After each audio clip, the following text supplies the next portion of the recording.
Hello again. Good morning to one and all.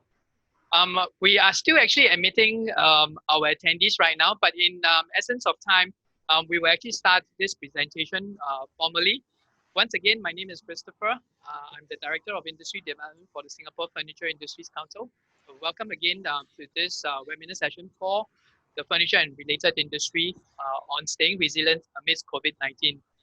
We are very happy to have with us some of the agencies that is with us today, as well as the lawyer firm and our very own SFIC Institute share with us the new programs and initiatives that have actually been introduced. This is not just touching on current or existing programs and initiatives, but also new ones that have actually just been introduced recently. So do stay in touch with us. We will be actually more than happy to share with you what we have for today.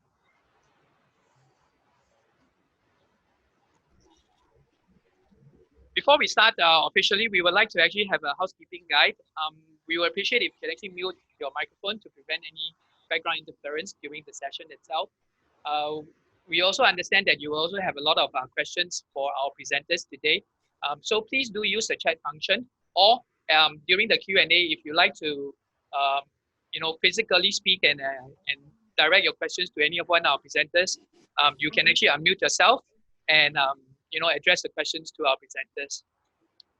As always, we will try our very best to answer all questions, but in the event, maybe it could be time or otherwise, if you're not able to address them, we'll definitely get back to you with regards to what you've actually raised. And at the end of the session, we do actually have a short survey for your kind completion. So please do help us to complete it, and we will again do our very best to address them if there's any concerns within there itself. We are still admitting our attendees. Today, we actually have a very good attendee list that has actually registered for this webinar. So thank you very much again for your time, and we hope that this session will be very beneficial for everyone. This is a very short intro on the agencies and the firms, as well as the institute that would be presenting today. We'll have JTC, of course, which is actually co-hosting this webinar session. We have SME Centre at Southwest. Then we have our lawyer, our resident lawyer, Mr. Eric Ng from Malkin Maxwell. SSG and WSG is also going to share with us on the SFIC package. And last but not least, our very own SFIC Institute that will be more than happy to cover some of the courses that's actually available to companies here. Then last but not least, we will have the Q&A. So if I could actually introduce Ms. Claire Lim, Assistant Manager of Lifestyle Department from JTC, to start with a welcome introduction today. Claire, if you please, thank you. Thank you. Give me a moment while I load my slide. Okay, a very good morning to one and all on this Friday morning. Thank you for joining us at our webinar session today.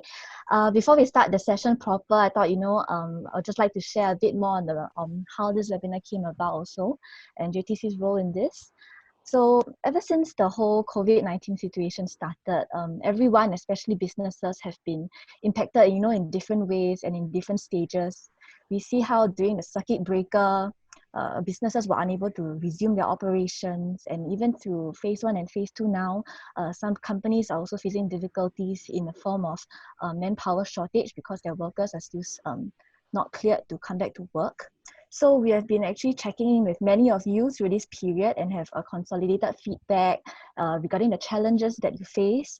Some of you mentioned that, with the many budget schemes that are available, you find some of y'all may not know which is more applicable to yourself, and others have also mentioned that it's been difficult to secure loans, while others have also shared that they have no choice but to lay off some workers, but yet they still want to find replacement jobs for these workers. So taking all of this into consideration, we have specially curated the program today to address your concerns.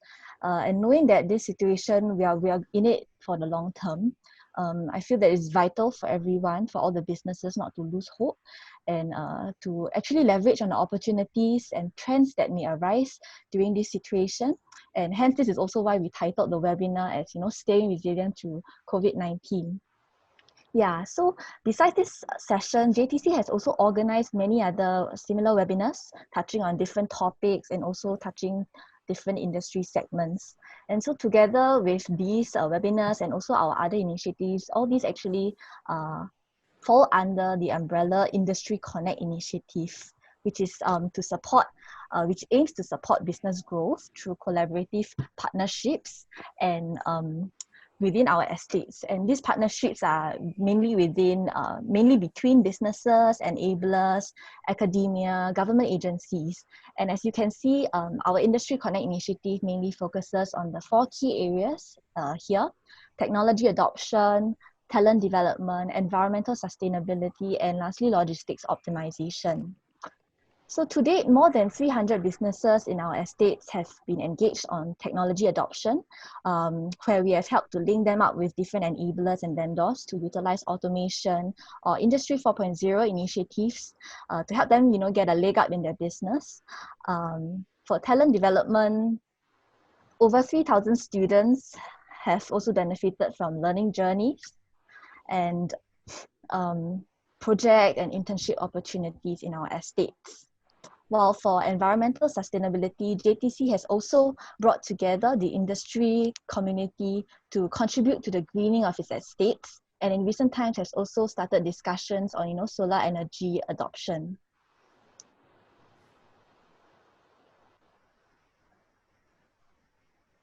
Sorry, are you able to view my slide?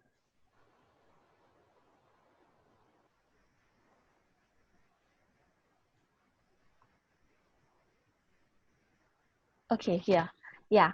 Specifically, if you look at the talent track, we have gotten the commitment of actually different partners such as ITE, Polytechnics, Skills Future Singapore, Workforce Singapore, and E2I. Under this, businesses will have early access to talent from ITE and the different polytechnics through open houses, factory tours, industry events, which are typically held within JTC estates. In addition, businesses can also present, project challenges for students to solve, such as, through case competitions, and also offer internship and job opportunities as part of these talent attraction efforts. So to upskill the existing manufacturing workforce, businesses in JTC estates can also benefit from the resources and training programs created by Skills Future Singapore, Workforce Singapore, E2I, and many others, and I'll leave them to share it with you later on. Yeah, so to conclude, we have many of our partner agencies on board with us today to hopefully address all your concerns regarding, especially pertaining to this period. So I hope this session will really be of much help to you, and all of us will be more than happy to follow up with you after this session, should you need further assistance. Yes, so without further ado, let me hand out back the time to our host, Christopher, who will then introduce our first speaker. Christopher, please. Thank you so much, Claire. Thank you so much, Claire, for that introduction. We'll quickly move right along, and I would like to actually introduce our first speaker for today. That is actually Ms. Michelle Lin. She's actually a business advisor at SME Centre at Southwest. She'll actually be sharing with us on the Budget 2020 measures and grants. So if I could actually invite Michelle, please. Thanks, Christopher. All right. A very good morning to ladies and gentlemen. How are you feeling today? Hope you're well and has adjusted to the new norm after this phase 2 reopening, right? Okay, so I hope today I can give you more things that you can tap on and to help you in your business moving forward.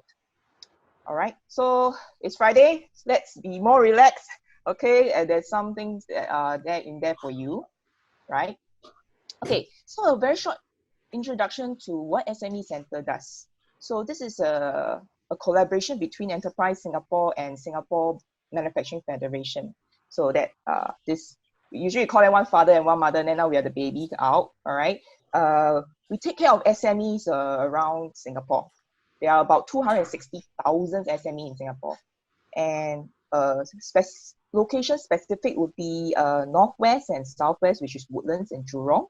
So these are satellite centers where we actually do whole meetings and then assist SMEs in that area. But we are not sector specific because we are doing national service, right? So we actually help all sectors, be it you are in the F&B, engineering, manufacturing, and you yourself in the furniture industry. So what are the services that we provide? So we call it a one-stop service. Just like today, it's like a workshop where we have a topic and focus.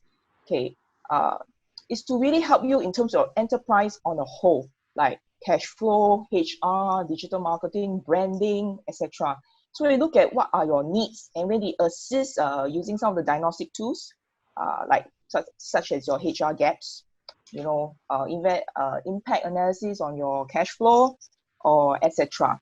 So we also do whole one-to-one advisory where we look into your operations and see how you can tap on certain grants to further improve your operations, right? Okay, so agenda of today will be these topics: a simple overview of budget and what are the financing scheme and the two grants that you probably already heard of, but what are the new things that you can tap on, and of course the very popular digital grants that people are hearing on the ground. All right, so let's take a look at the overview of the budget. So I believe because in the furniture industry lifestyle, cash flow is actually quite tight. You are looking at cost large sums of money. So SME working capital loan is something which assists you in terms of your daily operation cost. All right, and because of this COVID-19, the government came out with a temporary bridging loan because we understand that you need the loans fast, you need the cash flow to pay, be it your rental, your salary, your staff, your inventory. There's so many things to pay for. All right, so of course we will always look into your capabilities and how we can deepen it and expand it. Yeah, so these are the two grants that I will touch on today, due to the time constraint. All right, so let's move on to enterprise financing scheme. I believe many of you already know this SME working capital loan. All right, the temporary bridging loan, as well as how to apply for a loan. Yeah, so SME working capital loan, I believe pre-COVID, right, the sum was only given 300,000 to each SMEs, but the government actually raised it to 1 million to assist in as much as they can. All right, so of course this will be based on the financial institutions, because they need to look at your credit bureau, your payment patterns, and etc. Only then the banks will have the facilities to make the assessment. All right, next, temporary bridging loan. So initially it was capped at 5%, but Enterprise Singapore actually requested and loan at a lower interest rate to the banks, so that in turn they can lower the interest rate for you. So I have some SMEs, my own SMEs, right? They apply, they get from 2.75 to 3%. I would say they feedback now that this loan percentage, this interest is quite reasonable and it's good to tap on. So if you guys have not approached your banks, please do so to check with them how much you are able to loan if you are in this if you require some cash flow. All right, when you apply for a loan, things that you need to prepare would be as shown. All right, besides your profile, your business plan for the next 1 to 2 years. I won't be saying 3 to 5 years because it's so far ahead, right? We don't even know how this COVID-19 is going to stabilize. So something to move away from your usual business model, something more innovative, creative. So banks will be looking at that. So of course, the various financial reports, your P&L, your balance sheets, that's a must. And your account receivables, payable lists. All right. Of course, the directors, those directors who appear in ACRA, yeah, your IRAS documents, your banking, loan facilities with other banks, and of course your GST form. These 6 things, please prepare when you go for the loans assessment or application for loans. Right. So the many SMEs always ask, how do the banks assess me? Why I cannot get loans? Why? A lot of whys. So we actually talk to the banks, and then they do feedback. Banks actually assess the company by 2 areas, which is the company itself and the business owner. So on the company itself, why do I talk about the business plan? So it means moving forward, your project timeline for what you want to do, moving forward, are you bringing more innovation? Are you tapping on digitalization? And then how to improve certain processes of your enterprise. So that boils down to the business model. So are you going to adapt into a more innovative way, dynamic way? Because gone are the days, so sometimes because you are the middleman, will you become the supplier, or you cut away middleman because you cut some costs, some of the models like that. All right, of course, your account conduct, meaning the payment terms. How do you pay? Do you pay promptly? Everything is nice, and the banks usually do have all these records. So on the other hand, as a business owner, how's your relationship with the bank, your industry, past experience? Meaning to say, example, you're 10 years in the teak furniture trading industry. So after 10 years, you think you want to try to be the business owner, you want to carve out, you want to be an entrepreneur. You set up your own company trading teak furniture. So how the banks look at it, you have the network and contact that gives the bank some confidence to up the loan amount. Yeah. So this was what was shared by the banks. Okay. Right. And of course, in this COVID-19 where cash flow is really so important to each and every company, we do have some ways to help manage your financial. So what are some of the good practices would be to look into your balance sheet and see where are the areas that are probably taking a little bit too much of your expenses, and see where are the areas you can actually save up on.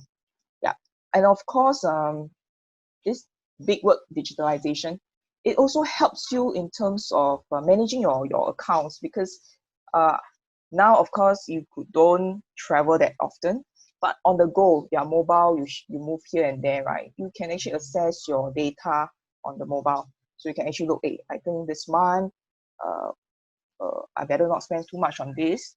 Instead of waiting for accountant to actually provide you the monthly statement at the end of the month. So sometimes you can use technology to help you in terms of assessing weekly cash flow or weekly problems, and when you see any red flags, then you can immediately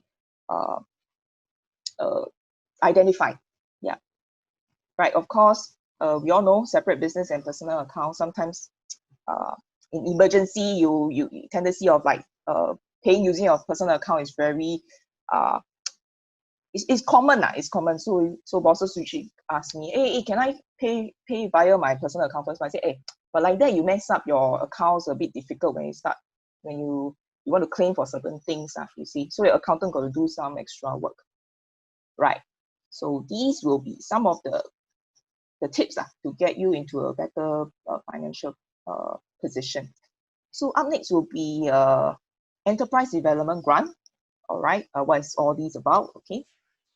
Enterprise development grant, it's actually for companies who has established themselves for usually more than 3 years. Okay, then you can tap on this grant. Why so? Because later you'll know why so. Because in terms of the categories they actually support, that will be they require certain stability and financials, because they will assess you based on your financials, your employees, and then of course the areas. Right. So this support, right, it has been raised to 80% since 1st April. Initially, it's only 70%. And of course, with businesses who are really severely impacted, they do increase the support to 90%, but based on case-to-case basis. Right.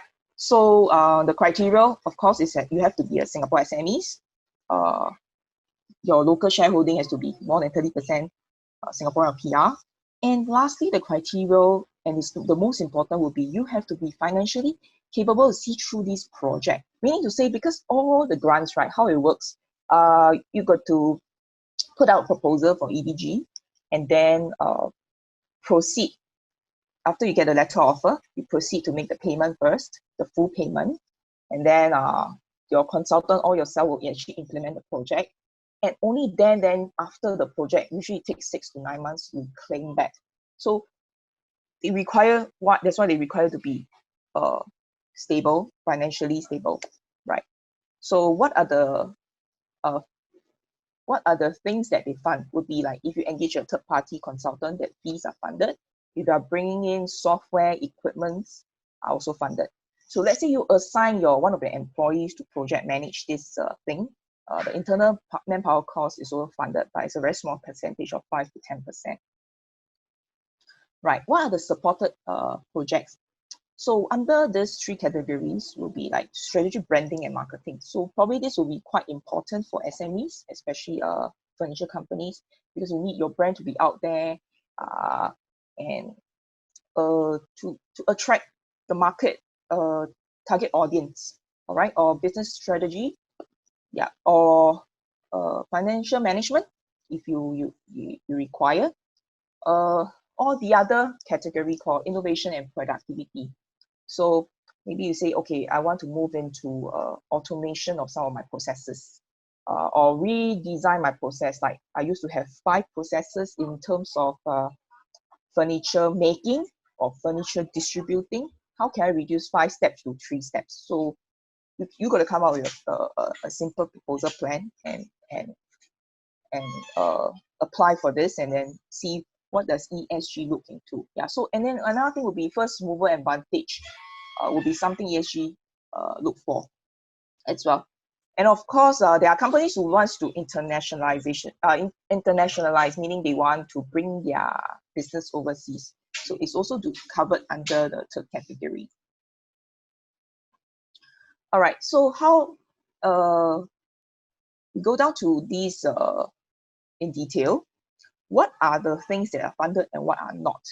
So in terms of financial management, right? Usually ESG will fund the whole framework, meaning to say how you come with the policies, the processes and all, and the implementation. So all these are actually funded, right? You usually engage a certified consultant because they are actually certified by our 3 certification bodies, TUTSUD, PMC, as well as SMC, right? So these are all consultants who they are neutral parties, so they can look at certain areas of gaps that you probably don't see because you're busy daily fighting your business and getting revenue and all. All right. Branding and marketing, I feel it's more relevant. It's because sometimes after a company, it's you're into your 5 years, you say, hey, I need some growth. I want to change my brand. I want to have a brand identity, right? I used to do old furniture, but now I want to change. I want to go into contemporary style. I want to target the 30s and 40s where they have the spending power. Yeah, how do I go about doing it? So a marketing consultant can actually work out these details with you. And yeah, of course, they do charge a consultancy fee. So these are actually all funded. Right, but what is not supported will be, as shown, the laptops will actually be funded under PSG, which I will be talking later. So all these those items that deemed as operating costs are not funded. So it has to be something that comes in to help increase productivity. Yeah, these are considered normal daily operation costs. Okay, so not funded. So productivity solutions grant. So this is a grant that even startup can make use of. All right. And they are sector specific. So these are the few sectors they fund, and it's between IT and equipment. So 2 types of solutions, and each SME is given 30,000 a year But of course, you cannot keep buying the same solutions unless you have different outlets. All right. So this is quite straightforward. Okay, so you just have to get a quotation. Let's say IT solutions. They'll get quotation from a pre-approved vendor found on the tech depot. So right now, there are 41 solutions on the tech depot. One of them, the COVID-19 one, will be like the laptop, the collaboration tools, etc. And then there's e-commerce solution package. There's learning management solution package. There's inventory management as well. Right. So you get a quotation from the vendor first, and then please do not sign, do not make payment, do not commence the project. Okay, that's very, very important. Anything cannot be retrospective. Yeah. So you use your Corp Pass, log in through Business Grant Portal for the submission, and then ESG will give you the letter offer. Then you can proceed. So sometimes SME ask me, hey, Nisha, how? I very urgent. I need it by this week. Okay, possible. You can apply 1 day after the application. Let's say you apply today, you can pay tomorrow, right? But please, we always advise, it's your responsibility if you don't get the full support percentage, or you don't even get. Yeah, so this is to, because there are SMEs who do not, but usually so far the cases we see for PSG is they are quite lenient. So because even the startup can apply, right? All right. So in this COVID-19, there are a few solutions that is just purely for the work from home, because due to circuit breaker, you know, there is this sudden stop the past 2 months, right? The one direct assistance I feel SMEs can tap on will be the laptop bundles, but can only be from approved vendors, Singtel, M1, Axiom, and Rental Works. Okay, and then there is a cap. And there's qualifying costs. So 80% of 1,008. So let's say they quote you 1,009, 2,000. The government is just going to fund 80% of 1,008. That's it. Okay. And GST excluded. So of course, working from home, we require laptops, we require Zoom, you require some other equipments or software. So this is under PSG. Okay, yeah, for a laptop, right? Is this for approved vendors? So some SME come to me, hey, can I buy from Challenger and then claim? I say, cannot. It has to be approved vendor. So this is controlled. So we don't want the PIC days where, you know, some people just set up companies, sell you laptop and run away. They don't provide, they don't deliver. So we don't want that to happen. Right, equipments for you guys would be, I would say this will not be so relevant. The more relevant one would probably be an autonomous transportation robot. Yeah. Okay.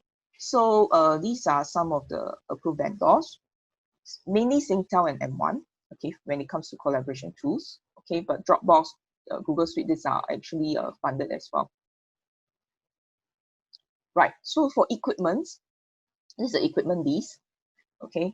That's why I mentioned, because you all have furnitures, you all have bulky items, right? You may require like a warehouse application, you may require the transportation robot. So that's something you probably can look into. Right, just to share some of the success stories that companies have tapped on. So this is one manufacturing company, assistant with the PSG. So they are looking at robotic arms. So robotic arm is also funded under PSG. Because as you know, manufacturing is very labor intensive. It requires a lot of manual work or packing and stuff. So we look into robotic arms to actually reduce the number of workers and the effectiveness of it. So that these workers who they are not saying made redundant, they free up their time already, they can go for upscaling training courses, which will be shared by my other partner agency later. And then to assist probably in other areas like sales or research or development of new products. Okay, another success story will be this fire engineering company. Right, so this company is very interesting. They sell all this fire extinguisher, right? And very old workers, 50 and above. They are the loyal workers. They have worked since young. So the boss actually think, how can I keep them at the same time increase my productivity, because I want to retain my staff. They are loyal to me, for all these years. So this is my colleague's story. He actually helped this company to assist him in certain part of the proposal. Say, okay, you probably need a stacker. Then the stacker wasn't so popular. So in this view, so say, okay, you need to take some pictures during the proposal writing. So he assisted him, and then they actually got funding for the stacker to help the older workers in terms of delivering this heavy extinguisher. Okay, I'll be moving on to almost the last section. Yes. Just to let you know, thank you. Okay. Last few slides, the most interesting digital solutions applicable to furniture retailers. As long as your SSIC code, primary business activity code, starts with 47, you are eligible for most of the digitalization packages. Just like e-commerce. E-commerce, this package, it allows SMEs to tap on. You only pay $1,000 net, and they offer all these services for you. All right, they help you take photos, they help you list your products, etc. All right, and you do have to actually approach them directly: Amazon, Lazada, Shopee, and Qtem. So what's the difference between these and digital marketing? So digital marketing more on a campaign. So you want to think of like Great Singapore sale, right? So this will be something. Or you want to have your internal sale, something with a team. So you will tap on digital marketing program. All right. Okay. And then the next one will be digital resilient bonus. So you also heard about this. This is very, very new. It's hot. So they are still working at the mechanism, right? Okay. So as long as that I mentioned, you are a retail, starts with 47. Your company incorporated before 26. You have a PayNow corporate. You are on the PayPal invoicing network. You are eligible for this. So how? The next step is, if you are on e-commerce platform already, okay, you get your first 2005, right? Provided your vendor actually register you, right? Then, of course, the next category will be accounting, HR, payroll, or inventory management. So that entails another 2005. Of course, data mining analytics is really new. Currently, IMDA has not come up with who are the vendors. So it's self-explanatory. Data analytics is about gathering data. And this is a bit different from PDPA, so they are trying to balance the two. All right. Okay. So please, while you're operating in this phase 2, do keep in mind safe management measures. All right. Safe entry is very important. So please keep that in. Right. So this, I have to say this because this is part of my to remind you. Okay.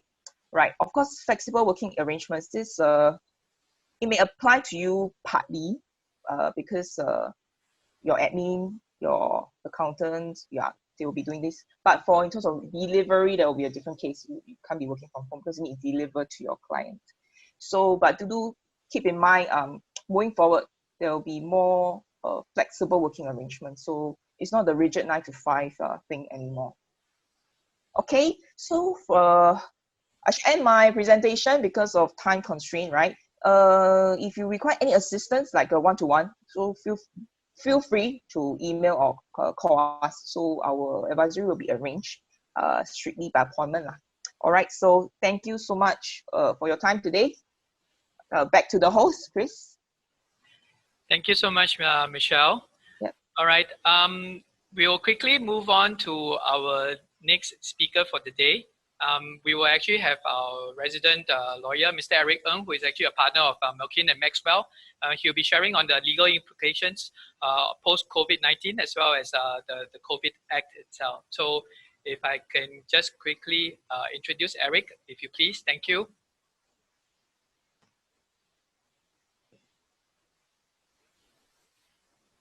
Eric, could you unmute yourself, please? Thank you.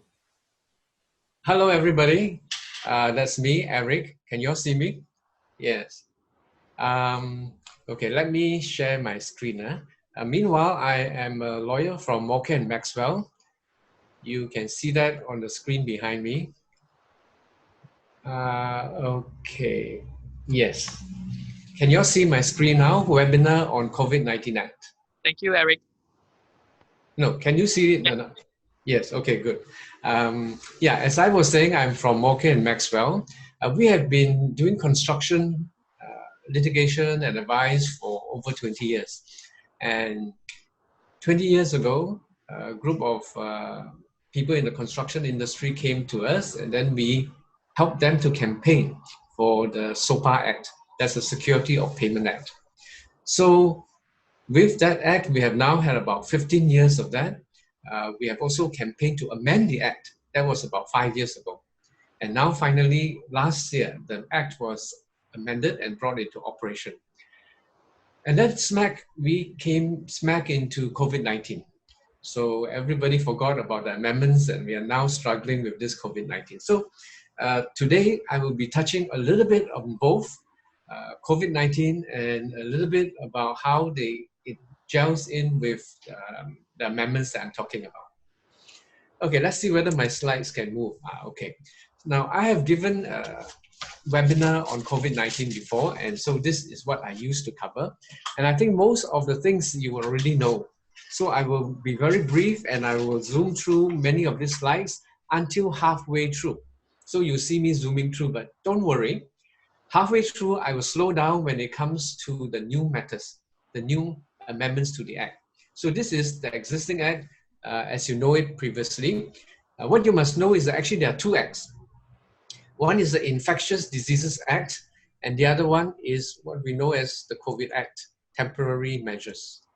Okay, we'll touch on all these things that you see, Section 3, 5, 11, 20, 27, 29. Since most of you all will know this, I'll move on quickly.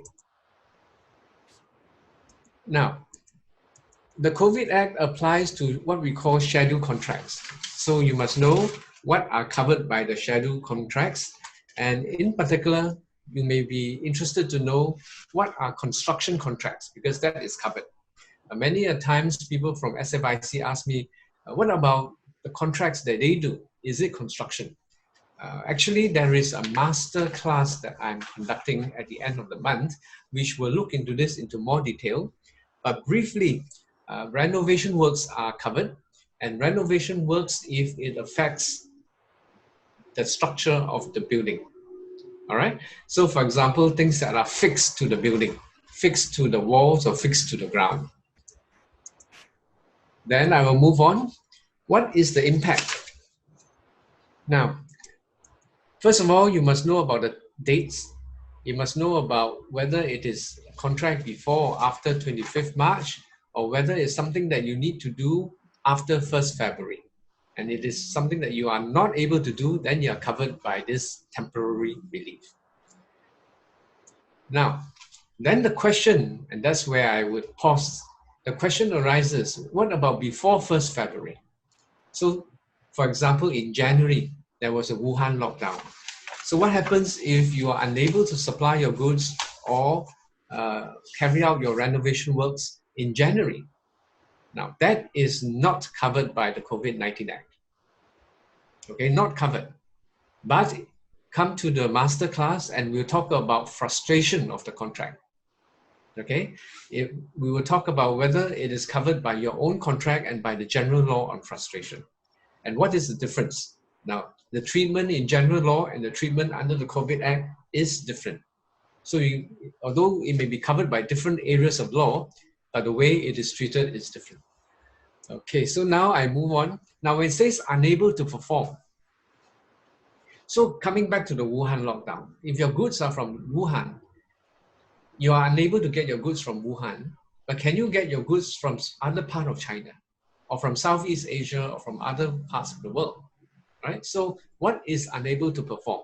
Now this again can be quite tricky, and I'll leave it for a master class because today I only have 20 minutes.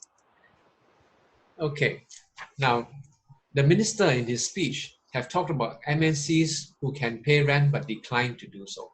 So obviously it doesn't mean that everyone is unable to perform, even though we are all facing the same crisis. There are some people who can pay, some people who can still perform. Then the next question is, unable to perform, does that cover unable to pay? Because payment is different from performance, right? So that's something that again you need to think about, and we will cover that in the master class as well. Notice. Now it is very important, under this act you must serve notice before you can get any of the relief. And under section 5.2 you must serve it on the opposite side, and once you serve, then he cannot sue or arbitrate or enforce a security. Now this is very important because I do have a case. I have a client who didn't give notice. Right? Since April until now, he has not been able to perform his contract, but he did not give any notice. The other party sued. And lo and behold, he found that he cannot stop the lawsuit because he didn't give notice. Now, if he had given notice immediately, we can go and apply to court and say, hey, look, notice given, you must stop the lawsuit. Here he couldn't because he didn't give notice. And so the other party entered default judgment. And so we have to fight the default judgment according to the usual principles of law, rather than according to the COVID-19 Act.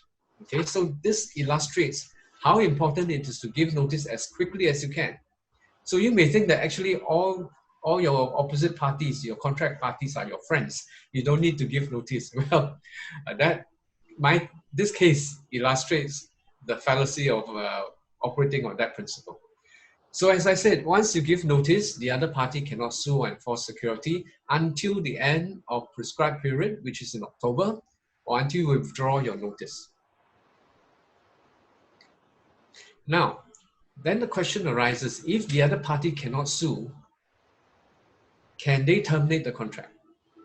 Now, under the original COVID-19 Act, it is not clear. Later on, in subsequent slides, we will come back and relook at this again, because there are changes to the law, as I said, and we'll look at it in a later slide. Okay, so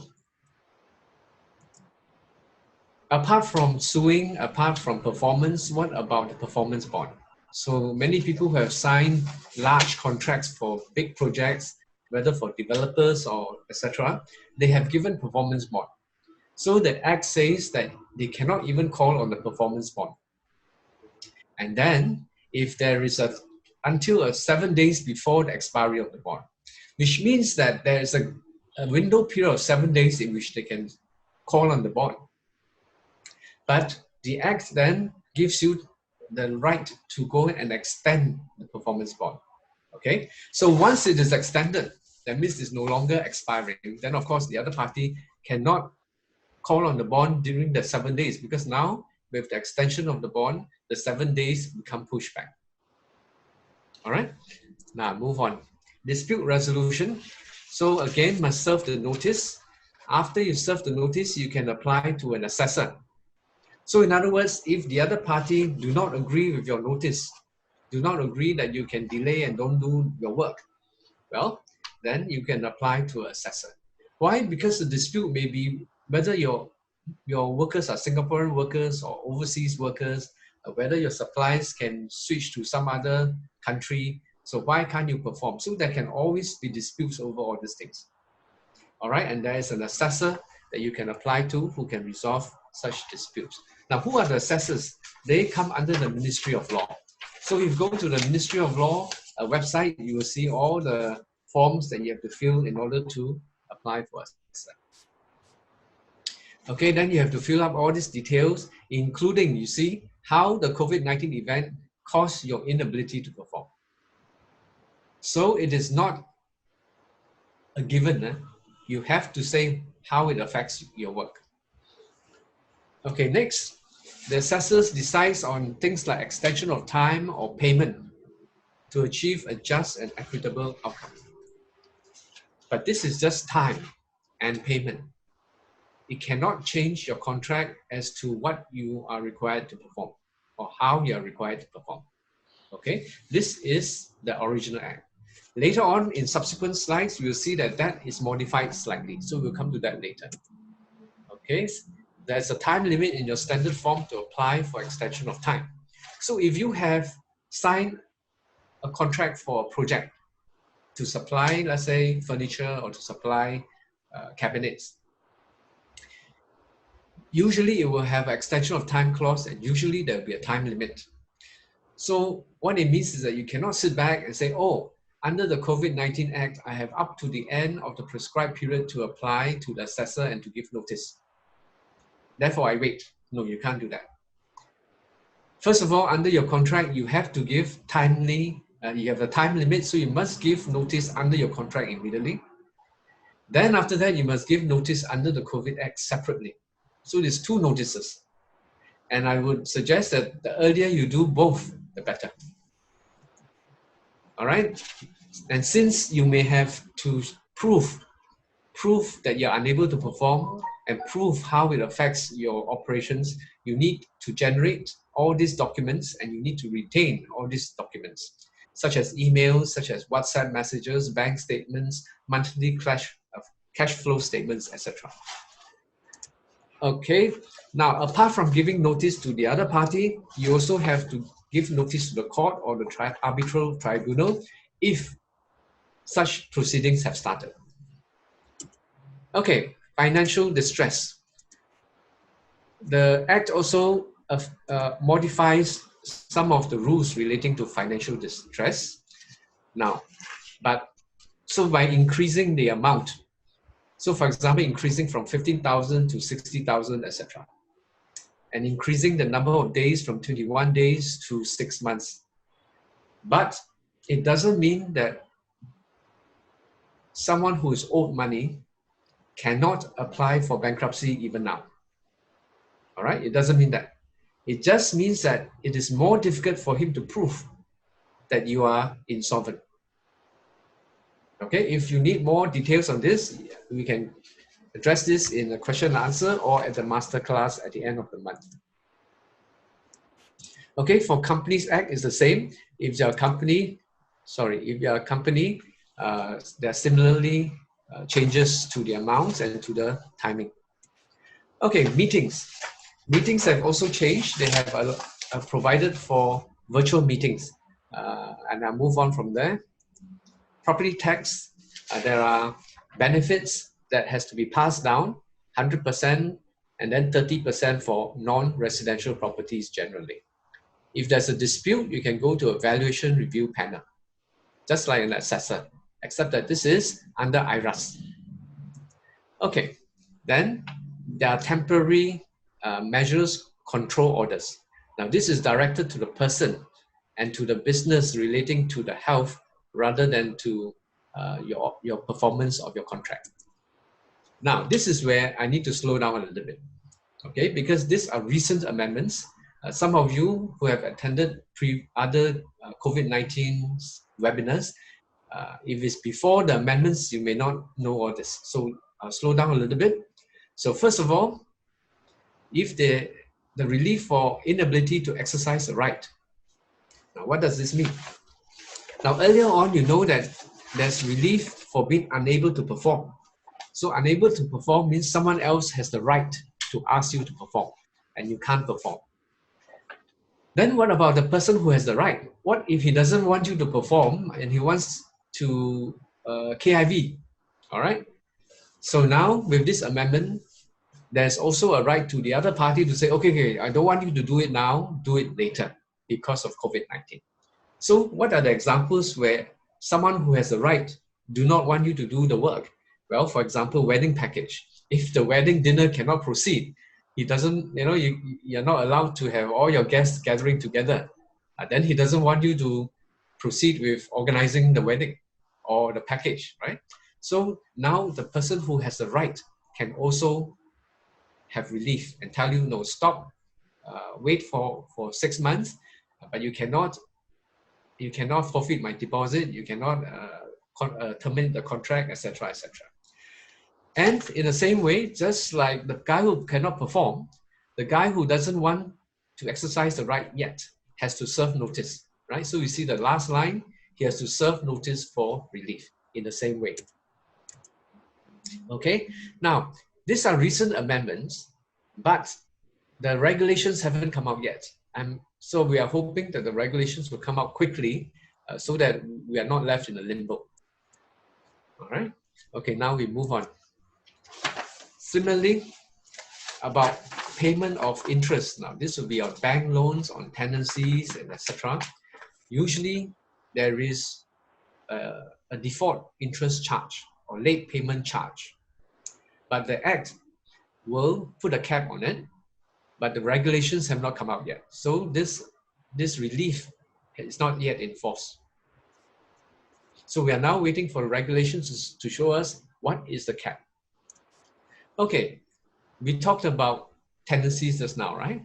So sometimes the tenancy ends and you're supposed to move out, but you cannot do it because of COVID-19. For example, you cannot even get into the premises to reinstate, for instance. Or you cannot go around hunting for new premises because you cannot move, right?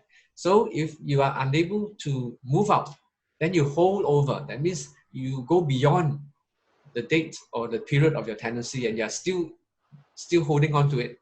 That's what is called holding over. Now, when that happens and it's an inability to vacate because of COVID-19, then again, you can give notice for relief. And that means that the other party cannot terminate and cannot impose double rent. All they can do is the normal rent continues. Okay? Then what happens to the normal rent? There is rent relief. Again, remember these are amendments not in force yet, but there are rent reliefs.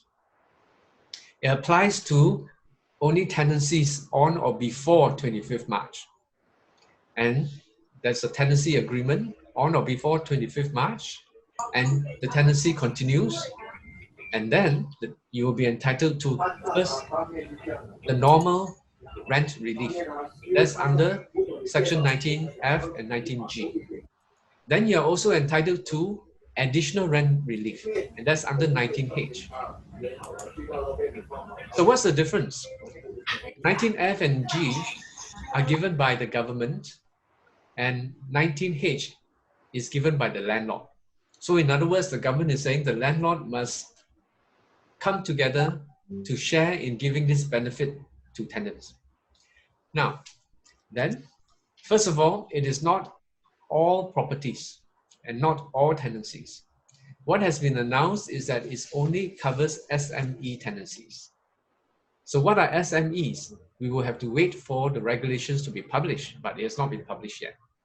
Okay, but I think most of us here today will be SMEs.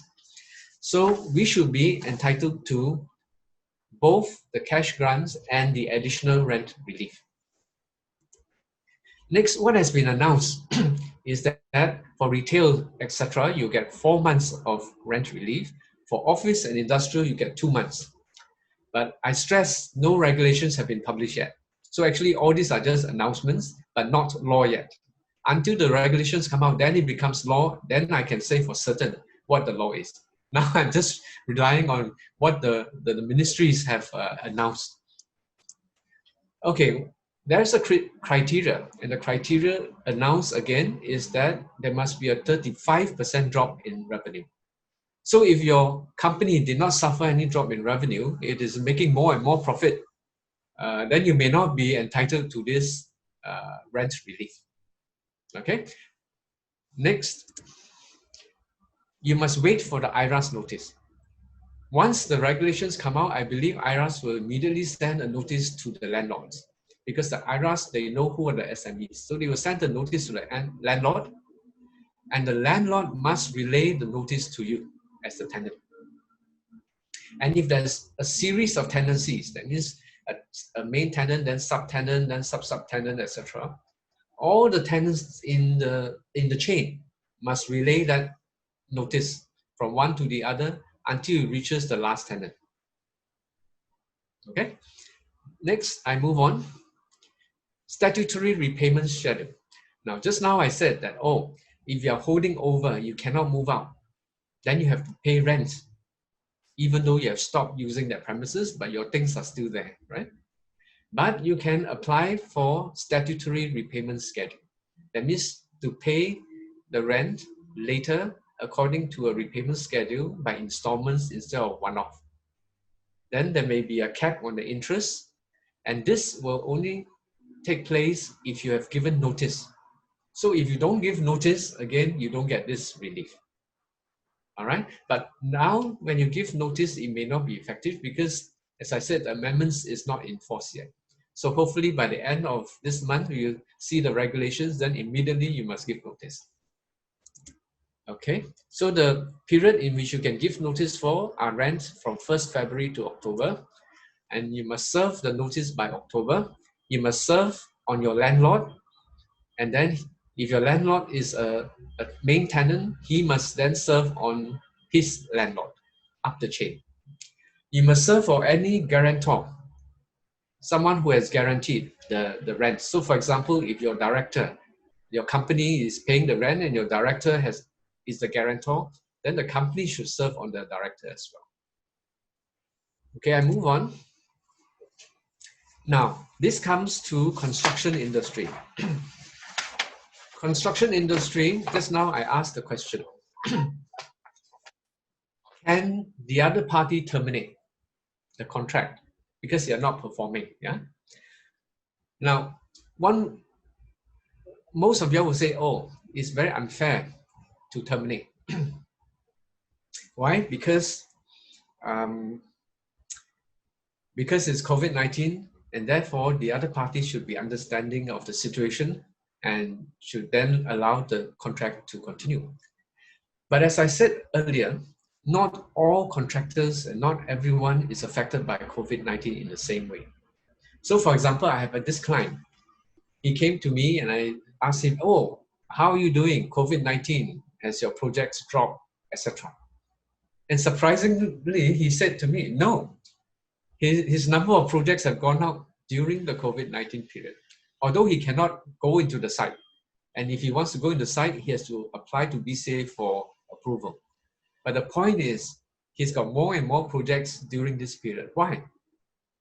The reason is this. I asked him why. He told me. He said, oh, because all his workers are Singaporeans, whereas other competitors, their workers are Malaysians. So of course, if the competitors rely on Malaysians and the Malaysians cannot come in, they cannot do the work. So the projects come to him because he can now do the work. All right. So in other words, let's say you cannot do the work. Your workers are Malaysians, and you give notice and you say, oh, I need more time. I need extension of time, 6 months, because I don't have workers. Now the owner will turn around and say, hey, you don't have workers, but I know other contractors who do. Can't I terminate this contract and go to them? Right? So that's where this COVID amendments come in. Now, again, I stress it's not yet in operation. So we have to wait for it to come into operation. And once it comes into operation, it means that even the other party cannot even terminate the contract. That's number one. The second thing is that it's not just extension of time anymore. Under the original COVID-19 Act, the assessor can only extend time, give time for payment, etc., etc. But now with this amendment, the assessor can order the work to be done in a different way. He can actually modify or vary the contract. So different way means, for example, oh, the original requirement is to source this from China, for instance. Now he can order and say, okay, since China, you can't get it, go and get it from Indonesia or Malaysia. So he can order the contract to be varied. And even the price. Now, previously, you cannot vary the price. You can only vary the time for payment. Now, the assessor can even, with varying the contract, he can also vary the time accordingly. Vary the price accordingly. All right. But in order to do that, of course, he has to base it on evidence. You got to show him, oh, the previous price was this because they're getting from China. Now the new price is this because they're getting it from Indonesia, for instance. All right. So all these have to be proven. Harry, if I can actually just remind you of the time, thank you.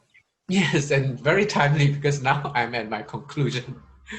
Okay, so to reiterate, you must apply for extension of time if you have signed a contract for a project, and you have to apply to your bank and insurer to extend performance bond if the bond is going to expire soon. You've got to give notice separately for relief under the COVID Act, and that means give notice via the MinLaw website. you have to generate your proof, written proof of all these problems that you're facing, and you have to retain that proof so that you can use it in order to apply to the assessor or apply to the contract administrator to get extension of time. And finally, you need to get your property tax benefit and your rent relief, again by giving due notice. All right, I've come to the end of my presentation. Thank you very much. Now I'll pass it back to Chris, the host. Bye-bye. Thank you so much, Eric, for that insightful presentation on the new amendments. Yes, even though we know that it may not actually be enforced yet, but I think it's a very good to actually let everyone know what's going to come shortly from the government in terms of all these regulations itself. Just before I move on to Mr. Aaron Tan from SSG, we've also noticed that some of you already raised up some questions inside there. Our presenters may actually reply you directly, or if not, please do bear with us. We will actually address as much as we can in the Q&A sessions. So if you do have any questions, please post it up on the chat function. And again, we will try to address them during the Q&A. So next, I would like to introduce Mr. Aaron Tan. He's actually the manager for the Enterprise Engagement Office of SSG. So without further ado, Aaron, please, thank you. Okay, thank you, Christopher. Can everybody see my slides?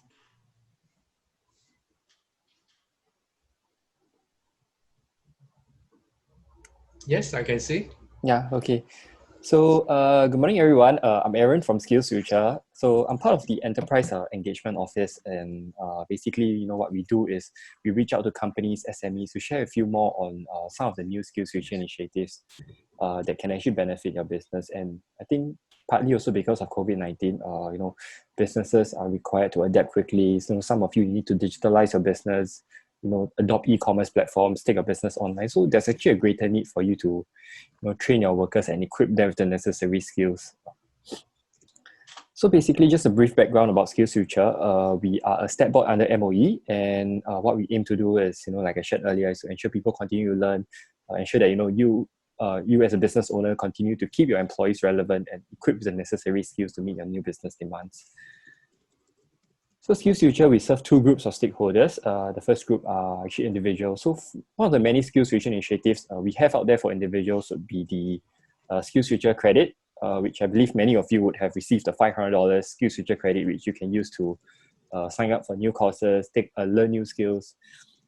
And apart from individuals, we also work very closely with enterprises. So we have a lot of different programs and schemes which are targeted to help companies, provide them with subsidies to upskill your workers, train your workers, and also to transform your workforce. So during the budget speech this year, the government has also announced that there are quite a few new SkillsFuture initiatives that will be rolled out. So for individuals, it is mainly more of the SkillsFuture credit top-up. So if you are Singaporean, you're above 25, you'll receive an additional $500 SkillsFuture credit top-up into your account. And if you're above 40, you'll receive another additional $500. So if let's say you're Singaporean, you're above 40 years old, you get a total of $1,000 credit top down into your account. Then on the other hand, for enterprises, this new SkillsFuture Enterprise Credit, or SFIC, was also rolled out this year. What it aims to do is it provides eligible companies with $10,000 worth of credits for you to embark on workforce transformation and enterprise transformation.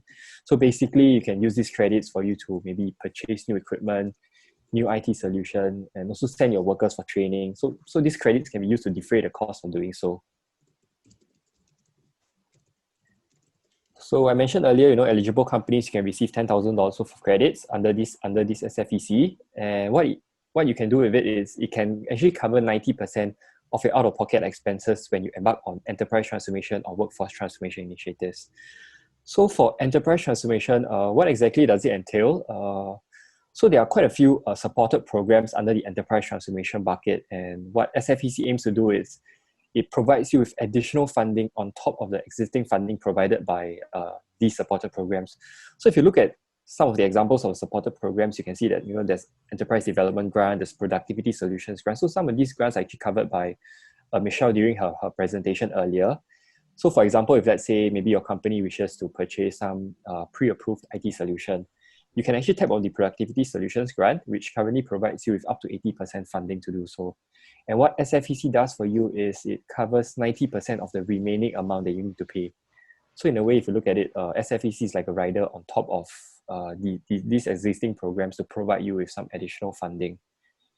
And on the other hand, you can also use SFIC for your workforce transformation as well. So there are actually various programs which are supported by Workforce Singapore and SkillsFuture Singapore, which are supported under the workforce transformation bucket. So you can actually use these credits for you to cover the costly expenses under the professional conversion program. You can use it to redesign your jobs for employees. And for SkillsFuture, we also have more than 7,000 industry relevant courses which you can send your employees to. So you can also use these SFIC credits to defray the cost of sending your workers for training. So if you look at this program as a whole, on one end, you can use the credits for you to transform your business. You can purchase new equipment, new IT solution, implement new business processes into your company. And on the other hand, you can also use these credits to train your workers, equip them with the necessary skills to meet the new demands of your business. So that's also why there's a cap of $7,000 for the enterprise transformation bucket, because we also want to ensure and encourage companies to train your workers while you introduce all these new business processes, so that your employees are equipped with the necessary skills to meet the new demands of your business. So this is an example of how you can use SFIC. So if let's say you wish to increase productivity, you want to automate certain processes, maybe you want to purchase a new IT solution in, let's say, inventory management. And the cost of this solution, for example, if it costs $30,000, you can tap on the Productivity Solutions Grant, and it provides you with 80% funding to do so. So after the PSG funding, you will only need to pay about $6,000. And this is when SFIC will come in and cover 90% of the remaining amount that you need to pay. So you'll further reduce your cost to about $600 for this solution, which initially would have cost you $30,000. And on the other hand, you can also send your employees for industry relevant courses. So for example, SFIC, they have this course in identifying new sales and marketing opportunities. And the course fee is actually $640. So for SMEs, SkillsFuture, we also have an existing subsidy which provides SMEs with up to 90% funding when you send your workers for training. So after the existing SkillsFuture funding, you only need to pay around $64. And this is also when SFIC will come in again and cover 90% of the remaining amount that you need to pay, further reducing your cost to maybe around $6.40. So just some additional information about SFIC. Companies do not have to apply for it. If you are eligible for SFIC, you automatically qualify for SFIC as long as you meet these three eligibility criteria over here. So firstly, you need to contribute at least $750 worth of skills development levy over the qualifying period, have employed at least 3 Singaporean or PR over the same period, and you must not have qualified in any of the earlier periods. So these are the 4 qualifying periods which you'll be qualified against. And if you happen to meet the eligibility criteria based on the first qualifying period, you'll actually be informed by Enterprise Singapore in writing sometime this month. And I believe some of the companies out there have already started receiving their letters by ESG to inform you that you are eligible for SFIC. So if you want to find out more about SFIC, you can visit our website or just drop us an email if you have any queries. And if you also want to find out the list of approved courses under SFIC, you can also visit this link indicated here. So a copy of these slides can be sent to you after this session. So if you have the need to access our website or our email addresses, you can just refer to this deck of slides. So this is what you'll see when you access our course portal. So at the main page, you'll see a list of our featured courses. So these featured courses are actually aimed at digitalization. And this could be relevant for your company, especially if you have recently moved your company online, tap on e-commerce platforms. So we have courses like implementing business continuity, some of the digital technologies, how to use search engine optimization, digital marketing. And if you want to view the full list of our courses, you can click on the View All Courses button located at the top right corner. And this will bring you to the full course listing page. So over at the course listing page, you can also filter out your search for courses based on, if you have any specific training duration you're looking for, any specific training provider. So if you want to, for example, if you want to search for courses offered by SFIC, You can just key in SFIC at the search bar, and all the courses offered by SFIC will actually just pop out. And you can also search for courses based on if, let's say, you have any preferred mode of training, you want a full-time course, or maybe you want a part-time course. So all these can help you to further narrow down your search into more suitable or relevant courses based on your requirements. And if you click into the course, into your selected course, it will show you more information about course, such as the objective, what does this course aim to provide, what information this course actually aims to provide you, what is the content, the objective, what's the language that this course will be conducted in, is there any minimum requirement, and what job level is this course more suitable for? Is it more suitable for your operational staff, or more suitable for maybe your supervisory or managerial staff? And at the start, you also see more information about which training provider actually provides this course and the course fee. And the training provider information will also be indicated here, like their website, the contact person, the email address, and the contact number. So if you want to sign up for the course, you can just contact the training provider directly. Or if you want to find out more about, how much you need to pay for this course after GST, or after all the eligible SkillsFuture funding, and how much absentee payroll your company can actually receive, you can check directly with the training provider, and they'll be able to advise you more on the exact amount of fees that your company will need to pay.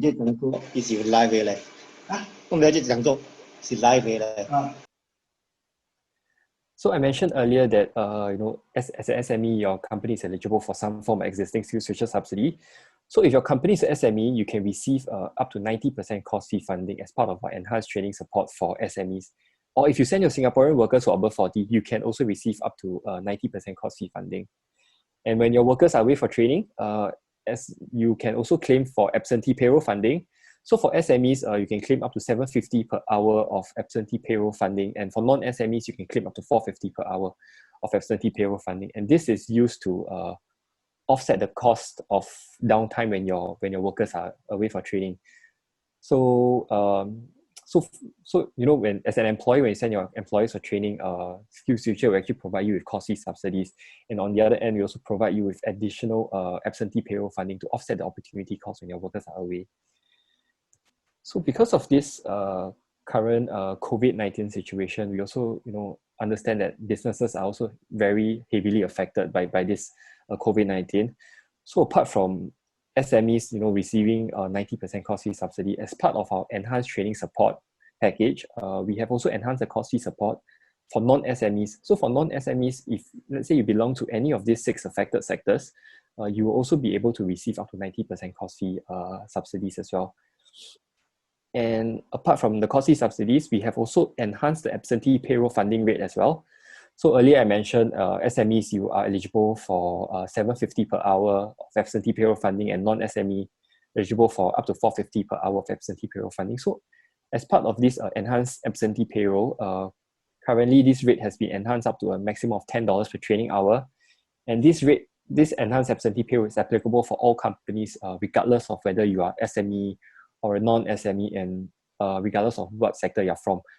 So as long as you send your workers for training, and for some of our SSG approved courses, you'll be able to receive up to $10 per training hour. And so for example, for some of the courses we know which are offered by SFIC, so the courses offered by SFIC are also eligible for this enhanced absentee payroll as well. So this enhanced training support package and the enhanced funding is actually, this could be actually a good opportunity for you to take advantage of this enhanced funding to send your workers for training, especially if businesses, because of this COVID-19, businesses are required to adapt and change your business processes, maybe through digitalization, tapping on e-commerce platforms, bring your business online. So this enhanced funding can also be a form of support for you to send your workers for training, especially during this period. So after my sharing today, if let's say there's too much information for you to understand, for you to remember, not to worry. We have this enterprise portal for jobs and skills. So this is a one-stop portal which houses all the programs offered by SkillsFuture and Workforce Singapore. If you want to find out more, you can scan the QR code here. So basically, at this portal, you'll have all the programs and schemes which are offered by these 2 agencies. And if you have any specific initiatives that you want to search for, you can also refer to this portal. And you can also search for relevant programs based on what your business is looking for, be it you want to develop human capital, you want to redesign your jobs for employees, or even introduce workplace learning into your company, you can select the relevant category and it'll show you the whole list of programs which are applicable to what you're looking for. So to find out more, you can just scan the QR code here, and this will just lead you to our enterprise portal for jobs and skills. So I've come to the end of my sharing. If you have any queries, just feel free to just ask us in the chat box, or just drop us an email at our email address, enterprise_engage@ssg.gov.sg. All right, back to you, Christopher. Right, thank you so much, Aaron. Next, we'll actually move on to Ms. Fariza. Ms. Fariza is actually the Senior Manager, CMCD from WSG, and she'll be sharing on SG United Jobs and Skill Package. Thank you so much, Chris. Hi, good morning, everyone. I'm sure you had a really heavy morning. So you had Michelle, who's covering grants. You had our lawyer, Eric, who is, talk about all the legality stuff. Wow, so mind-boggling. And we had Aaron, who just spoke about training programs that you can tap into. So there is so much support for SMEs like yourself out there. So all you need to do is just ask. And my name is Fariza. I'm for Workforce Singapore, which is a statutory board under Ministry of Manpower. So today I'm talking to you about manpower solutions, about your hiring needs. So essentially, I just keep it very simple. I will cover only 5, I will expand 5 out of 9 programs that we have.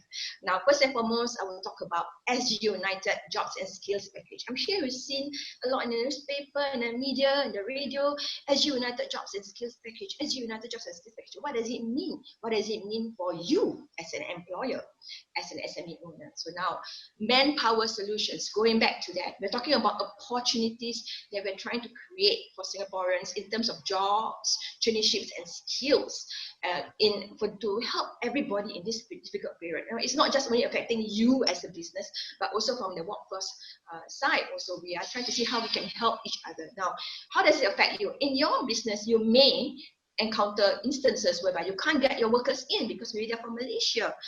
Then how do you get your business going when you don't have that manpower to cover that gap?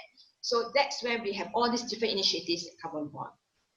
So we have SG United Jobs Initiative, SG United Traineeship Program, SG United Mid-Career Pathway. This is so exciting because it's just been kind of firm up yesterday, and you're really one of the first few to know about this. We also have SG United Skills Program, which is managed by SSG, Skills Future Mid-Career Support Package. So let me just remember, keep it simple, too many things to remember, it's okay, I'll just go into 5, okay? I promise you, I keep it simple, all right? So SG United Jobs Initiative. So what we're trying to say that we are trying to create 40,000 job opportunities for local job seekers, including those created to support the fight against COVID-19. So what does it mean? So let's say, for instance, I need somebody to man my retail outlet, right? I need someone to check temperature because it's mandatory, right? How to hire? Please step into SG United Initiative. How? Very simple. Just go to mycareersfuture.sg, and then from there you can actually, you need to log in through your corporate login pass, okay? And then from there you just need to find out, or rather put up a job description that you're interested in, blah blah blah positions. So it can be anything. It can be health screeners. It can be also probably I'm just giving an example. Maybe you realize that, oh, I need to start selling online, but I don't know how to start. I don't know where to go. Who can help me? So you can tap into this manpower out there who are available to help you in this difficult period. So this service is free, at no cost to you. All you need to do is how to participate. Details are over there. Scan the QR code you want to know more. Essentially, it's very straightforward. You just need to know who you need to hire and what you want them to do. Upload the information in MCF, hashtag it to go to include SG United Jobs, and then you're part of the program. So whatever campaign that we do to get people to come on board, you'll be on it. Okay. So number 1, SG United Jobs Initiative. Next, I'm talking to you about mid-career pathway enterprise attachment. So this is really exciting because it just came out yesterday. So what we're saying is that mid-career individuals for attachment. Now, this is a opportunity for us giving to people to join your company as under a traineeship program, of which 80% of their training allowance is funded by the government. Okay, who's eligible? SMEs, MNCs, TACs, NGOs, non-profit. They must be registered or incorporated in Singapore, and you must offer attachments of maybe between a few months to 12 months, and it must start in 31st March, 2021. More importantly, you must provide clear attachment descriptions and development plans, not just make copy, make tea kind. No. So they must have a proper traineeship program for them. And in exchange, the government will support you up to 80% for the training allowance. Okay, information is coming out soon. As I said, it just came out yesterday. Very exciting because it's going to be announced over the weekend. You are the first few really to know this. So keep in mind on that. So we also have a SG United traineeship program, but we are not going to expand on that because it's the new things that we are promoting right now. Okay, so number 2, SG United mid-career pathway. Number 3. So, okay, what's all this? What's this enhanced hiring incentive? How about, okay, this is basically just telling you that if you hire people below the age of 40, you will get additional salary support of up to 6 months on certain reskilling programs. And if you hire people above the age of 40, you get additional 40% up to 6 months. So 20 versus 40, below 40, above 40. Now, very easy to remember, okay? So what programs are eligible includes professional conversion program, rank and file place and train program. Information, again, the bottom right QR code. Okay, now you'll be saying, okay, what's professional conversion program? Okay, my dear counterpart later on will explain to you, SFIC will explain an example of a professional conversion program, or what we call PCP. PCP are for mid-career PMETs, professional managers, executive technicians, who have no experience in your sector and they don't mind going into your sector. They want to learn. So we want to encourage them to participate. So how? So we tell them, hey, you can come on board, embark in this structured training program to be job ready. So you see, you hire, training, they become job ready. While this is undergoing, the government will do 2 things for you as an employer. Number 1, we provide salary support up to 90%. Okay, this one is for older mature workers, and then 70% is the standard one. And of course, we also will subsidize the course fee. A very good example will be cited later by my counterpart who will be sharing with Alvin. Okay, so let's take note there's 3 types of place and train, attach and train and redeployment. I got to know that some of you want to know more about what's redeployment PCP, how do I embark in it? You can get in touch with us, email to WSG, you can all go to our website, there's a feedback portal, just go in there, hi, I would like to know more about redeployment PCP, because it's sectorial specific, meaning that if different sector have different requirements of how this PCP can be executed. So basically, we will guide you accordingly based on your sector. All right, so I covered 4. Last one, career trial. How else can you get the manpower that you need at this period of time? The other way is actually to consider career trial.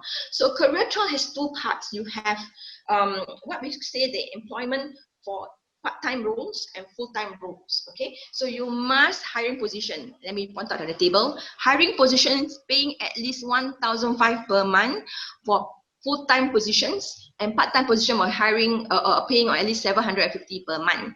And this duration of the trial, let me emphasize again, is a trial, is between 16 hours to 480 hours. Okay, and during this period, the government will pay a training allowance to these career trialists.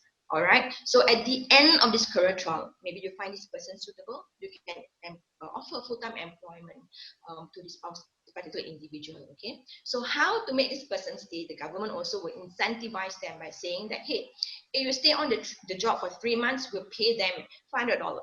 If they stay on for additional 6 months or more, we'll pay additional $1,000. Okay, so after that, we still have salary support. So there's so many things we're giving out to you as an employer, the benefits out there that you to consider hiring people. All right. So I covered 5 already. I promise you already. Eh? So we have SG United Jobs. We have SG United Mid-Career Pathway. I spoke about the enhanced hiring incentives. I spoke about professional conversion program, and I spoke about career trial. So you can tap into any one of them for your hiring needs. Now, on top of that, which I will not expand too much in this particular presentation is about career matching services. Basically, it means that if you realize that you'll be putting out job descriptions, putting out all this, getting people to apply, but you realize for some reason it doesn't match, what you want and what people are probably applying. The people are applying, maybe there's a match. So you need to say, hey, what's the problem here? So what we can do is we have career coaches who actually help you on this kind of thing, like job description writing workshop. Sometimes it's the words that we use that we get the, not the right words choice can also affect the kind of people who submit the resume. So you want to minimize wastage of time in that sense. All right. So this is just one example I'm giving you for career matching services under Careers Connect. Okay, so we also have career support program. So this is again another PMAT program. When you hire PMATs under this program, you will receive salary support by the government.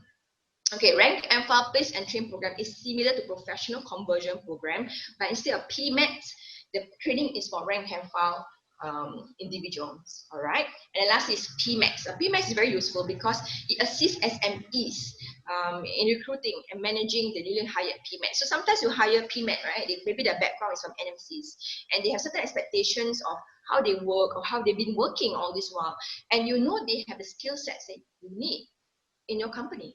So how do you go about making sure they stay?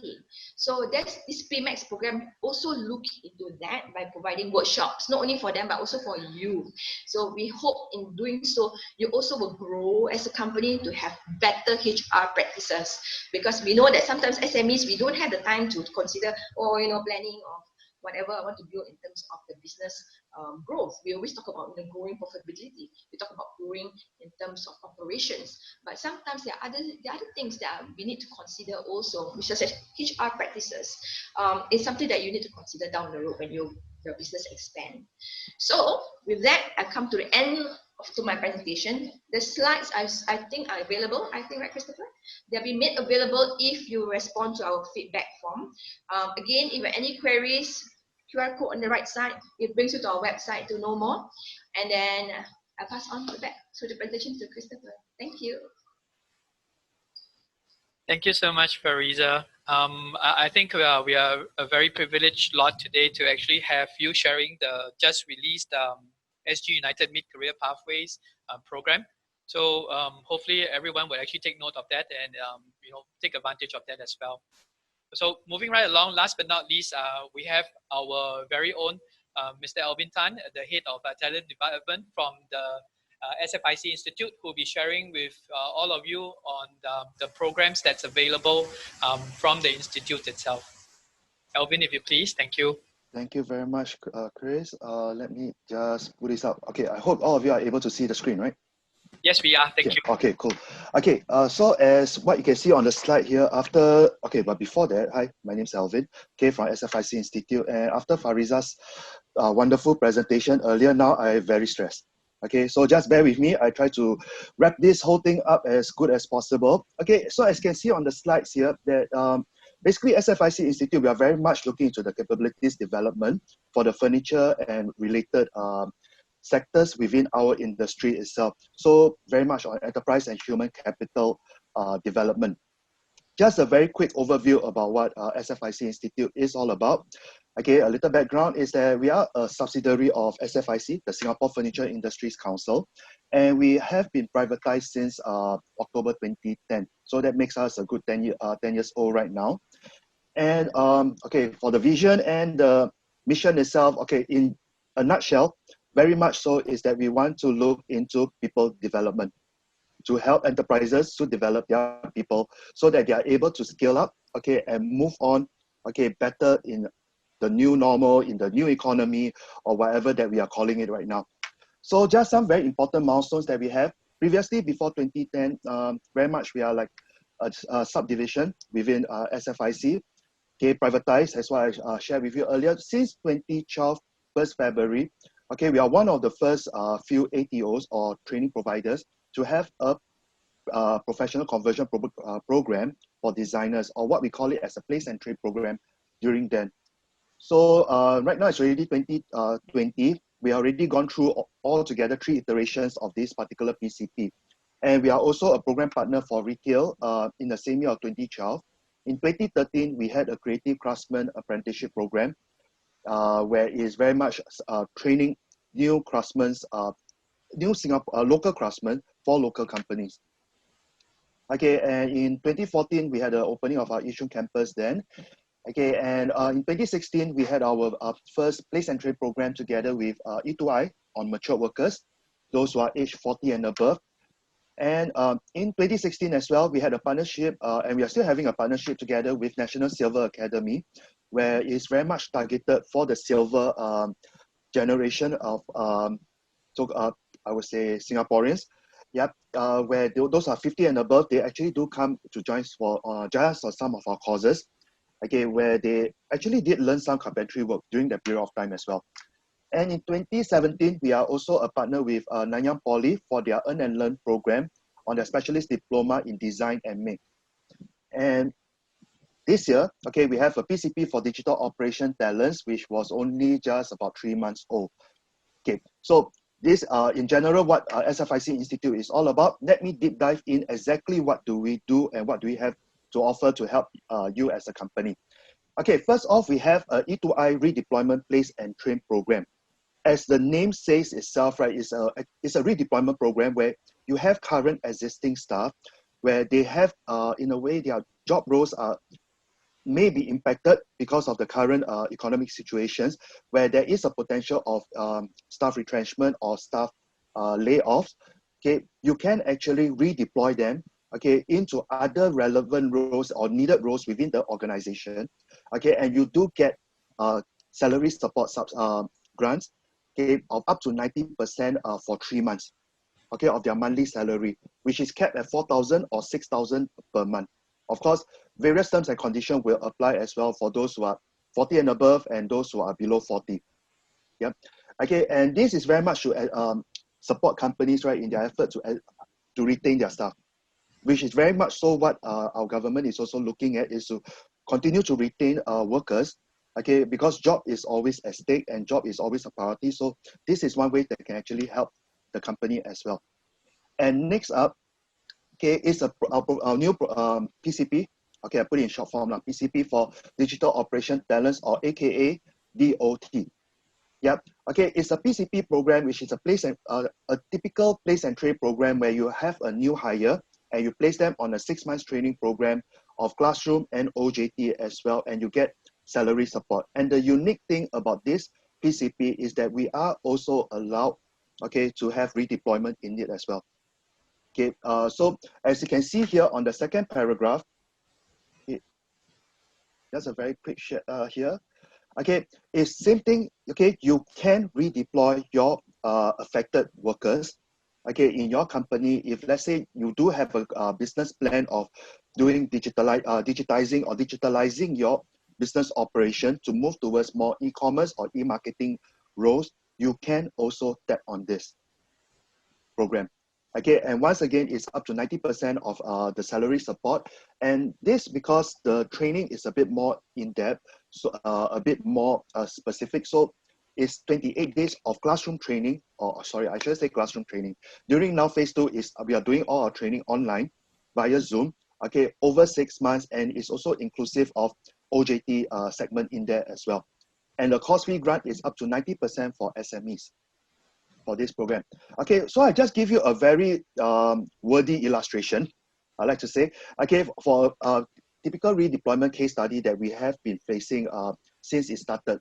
Okay, Company A has plans to digitize their business for expansion into other markets through e-commerce or any digital solutions. That is their original plan. But however, due to the pandemic itself, they have to do a lot of internal restructuring, okay, to restructure their business process, even to restructure their human resources. And somehow, some jobs will become redundant or obsolete. Okay, and because of it itself, right, there is a very high chance that they have to release this particular staff who are affected by this restructuring. And through this PCP for digital operations talents, this company, okay, is able to redeploy their affected staff, okay, to actually become e-commerce executives, or someone who is able to look after part of their e-commerce segment of their business. And in this case itself, the staff gets to be reskilled, to a totally new skill. I would say, yeah, totally new skill. Okay, and it's a very relevant skill, especially right now, and to remain on the job, while while company A still manage to lower their overheads during this period, and their business plans are able to remain on track. That means they won't have any, it won't jeopardize their business plans. And out of this pandemic, or even the slowing of the economy itself, hopefully they are able to come up stronger from there. At least they are prepared for it. Yep. And of course, okay, our very next, our long time favorite, I would say, okay, our PCP for designers. Okay, this is very much place and train for PMETs looking for a career conversion into a design related occupation in the furniture and lifestyle industry. And when I say lifestyle industry, it must be somehow related to furniture or living kind of sector. Okay, it can be a furniture designer, product designer, interior designer, or project designer and such. Same as the PCP for digital operations talent, the salary support is up to 90% for 6 months. Okay, and the training for staff right now, instead of 28 days, is actually 28.5 days. Yeah. Okay, so it's just a difference of half a day more. And of course, as you can see in our milestone earlier, there is a place and train for mature workers. Okay, and this is very much targeted at mature workers who are 40 years and above. Okay, and earlier on, it's all very specialized kind of, I would say, job roles, like designers, like for example, e-commerce or digital related kind of roles itself. For place and train for mature workers is very much any other roles that is non-design or non-digital that you can actually place them in. And for this itself, right, for the designer and the mature worker, only meant for new hires at this point of time. So as you can see from this itself, right, is that we are able to redeploy them, okay, but it's only a 3 months support, or you can even redeploy them as a digital role. Yeah, or if you have new hires, but if as a designer or even as a mature worker, you can still place them into these 2 other placement programs that we are having at this point. Okay, and okay, just a few more slides and I'll be done already. Okay, and next up itself is just a quick share. This is to tap to what Aaron was mentioning earlier, the enhanced absentee payroll. Okay, and the courses that we are having. These are all our WSQ courses, which is in the SSG portal itself. Okay, under business management, we have like apply basic negotiation skills, negotiation, so on and so forth. Okay, all this itself is very much related on business management skills, and there are, in some way, is also related to some personal communication skills as well. Yep, and also we do have courses under generic manufacturing, which is very much catered towards our, I would say, woodworking context. Okay, our woodworking workshop context, like your applying of WSH policy, okay, 5S techniques, teamwork, these basic productivity practices, and even applying quality systems. This is, I would say, these are more for entry level, okay, at level 1, which is someone who is new to the job, or maybe they are being coming in over to the workshop part itself. You need them to have some of this information. You can actually bring them in here. Okay, and for retail, okay, we have provide advice on furniture products, which is one of our most favorite topics here, because it's very customized to our industry here. And of course, what Eric was mentioning earlier, okay, about the masterclass itself on the, okay, when he was saying about the end of the month is for the masterclass is actually on the 29th to the 30th of July. It's actually a one-day program. This masterclass is usually a one-day program, but because of the current so-called, I would say, the reopening of phase 2 itself, okay, we decided to split it over 2 half sessions, 2 morning sessions online.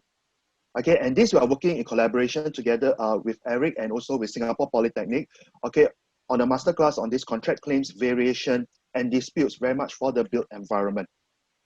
Okay, and this course itself is also subsidized as well by SSG, okay, to get, because of the collaboration with Singapore Poly, okay, of up to about 90%, okay, of the course fee. So each trainee will be paying, say, about $100 for this. Okay, so I'm not so sure whether, yeah, this is just one of it.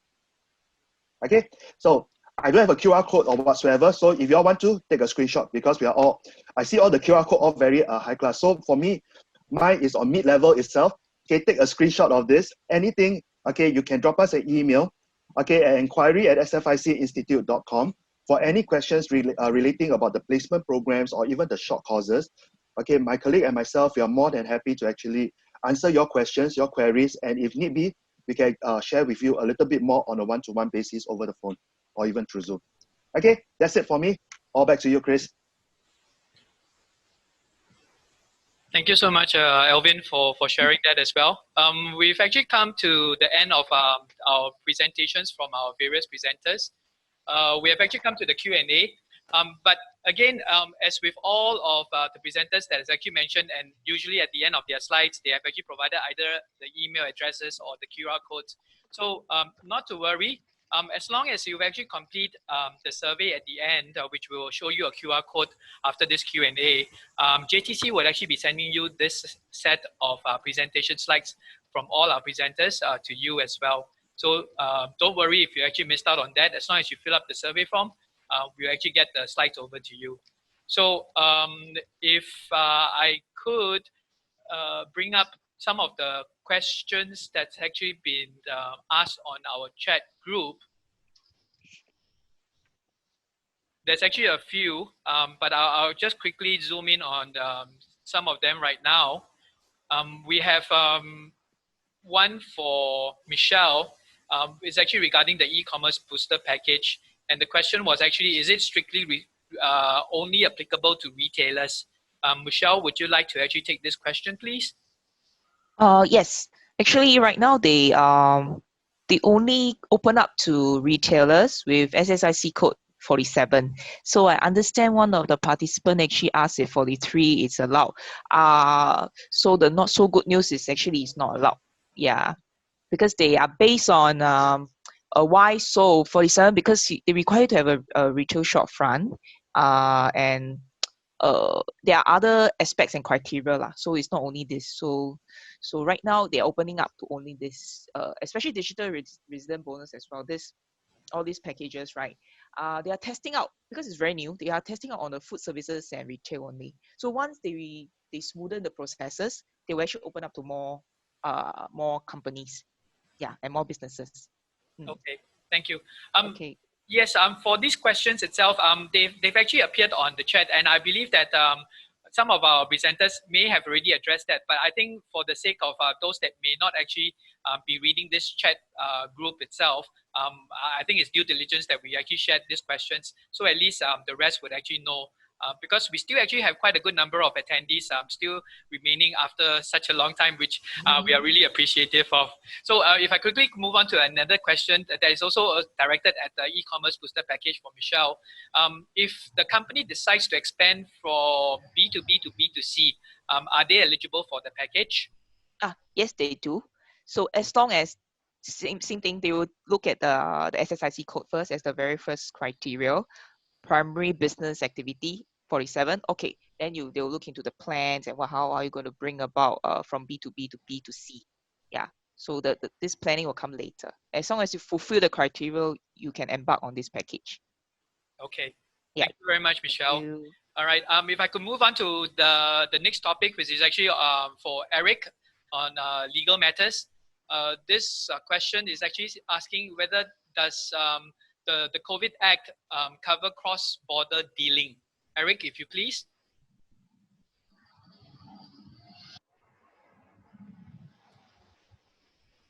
Eric, are you there?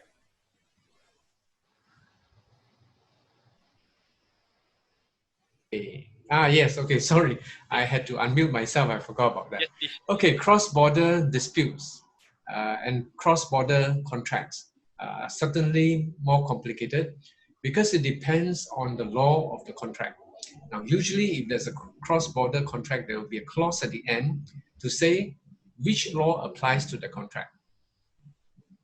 So for example, let's say Singapore contract with someone in China, there should be a clause to say whether Singapore law applies or China law or some will have Hong Kong law or something like that, right? Now, what happens if you do not have such a clause? If you do not have such a clause, then you look at the international conventions. Now, some countries and Singapore have signed international conventions which would then tell you what law applies and how to work it all out. So this will be covered in the masterclass, it might be too brief here to go into all the details. Yeah. But anyway, the short story is that, the short answer is that if the Singapore law applies, then the COVID-19 Act applies. Okay. Thank you very much, Eric. If I could just move along, I believe this question is directed for Alvin. For PCP, for digital DOT, can it be also applicable for Singapore PRs and even director levels, or are there any restrictions for such programs? Okay, for the placement programs itself, for the PCP or even for digital operation talents, yes, PRs can also, they are eligible. Okay, it's just that the funding level will be a bit different. And as for directors itself, okay, very much so is that are they in the company's ACRA? Okay, because if they are, chances of it being cleared and approved itself may not be that high. But I mean, for this itself, we can take it offline. You can share a bit more. But for the benefit of everybody is that for the place and train programs, it's applicable for Singaporeans and PRs. Okay, it's just that the funding level for Singaporeans and PRs is a little bit different in terms of the salary support. Yeah. Okay, just to give a very quick illustration is that for Singaporeans, if let's say if both these Singaporean and PR, they are 40 years and above, by right, they are supposed to enjoy up to 90% of salary support. But however, this 90% of salary support is only applicable for Singaporeans. Okay, because he is 40 and above and is a Singaporean citizen. Okay, whereas for the PR, they still qualify, okay, but they will get up to 70% of the salary support instead. Yeah. Okay, I hope I answered that question itself. Okay, if I could carry on with the same question itself in terms of expanding it. She mentioned about the directors are actually in ACRA, but because they are SME, you know, as always, it's a very lean team. So one person could actually be doing 4 to 5 tasks itself. So I think that's one of the reasons why she's actually asking whether directors are available in this case, or rather eligible in this case here. Okay, because previously for us itself, when we do the submission to justify for all this, if you are saying about for redeployment, okay, for directors, as long as they are in the ACRA, unfortunately, they do not, are they unable to, I mean, at least what I received, it was not approved. Okay, and because I think there was still some, how should I put it? Okay, in terms of the terminology part itself, right, I would say is that because as long as a director, even if you're doing everything or whatsoever, technically they still do not put it is that yes, you can still qualify for any subsidy. Yeah, but I mean is that all these concerns we did bring it up, okay, to the relevant agencies just to let them know that these are the current concerns that the ground is actually having, because a lot of times is the directors, they are doing, I do understand is that one-man show, BKL all the way. Okay, so there is such a thing is that sometimes they also want to reskill themselves to move away from it. But because of the thing is that you are in a way a director and you are in a way part owner of a company itself, all these PCPs, they are all tend to look after more of the workers themselves, workers level or PMETs level. Yeah, I mean, this is how I see the thing is itself. Correct me if I'm wrong, Fariza. Okay, is that because all these PCPs is very much to help companies to retain their workers, to maintain the jobs that is available within the companies. That is part of the reason why. So that's right. PCP is more for PMATs, professional managers, executives, and technicians. There's no D there, unfortunately. So unless you got to change it to PMAT, then I have to agree with what Alvin has said. So yeah, so PCP applies for PMATs, professionals, managers, executives, and technicians. Right. Thank you, Fariza and Elvin. The questions are actually coming in, fast and furiously. And again, I will try to actually address them as much as possible. So do bear with us for now. Going back to Michelle, there's this question for the SSIC code. Is there a date to fulfill before 31st March?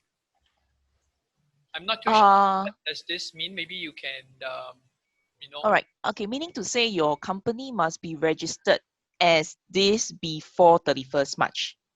Okay. That mean, because sometimes you do change, right? Because now business are tough, right? You want to diversify your business, you bring in other businesses code, right? So, but they will look at the date. That means the cutoff date that when you actually change it. Yeah. So as long as you remain as it is, nothing changed, then it's okay. But if you do make changes, usually it will be to your secondary business activity. But they will look at your primary. Yeah. So that's what it means. Okay. Okay. Thank you. Okay. If I could jump on to Eric, there's a question here for you. Will SMEs be eligible for the rent relief for non-residential property if the first lease was entered into before 25th of March this year, but subsequently renew this year after the 25th of March 2020? For the period after the renewal, it will not be applicable, at least under the current act. So I do not know in future how it will change. Okay. Right. Thank you very much for that. And that's because they will assume that when you renew, you will renegotiate the rent according to what you assess of the COVID-19 crisis. So if you renew at a certain rent, then you should be paying that rent. I see. Okay, great. Thank you for that. I'm jumping here and there because the questions are very varied. So, Alvin, this is from Mr. Roger Koo of P5. For companies considering new talent acquisition, does SFIC have a repository of industry-relevant candidates that are looking out for employment, which SFIC members can have access to?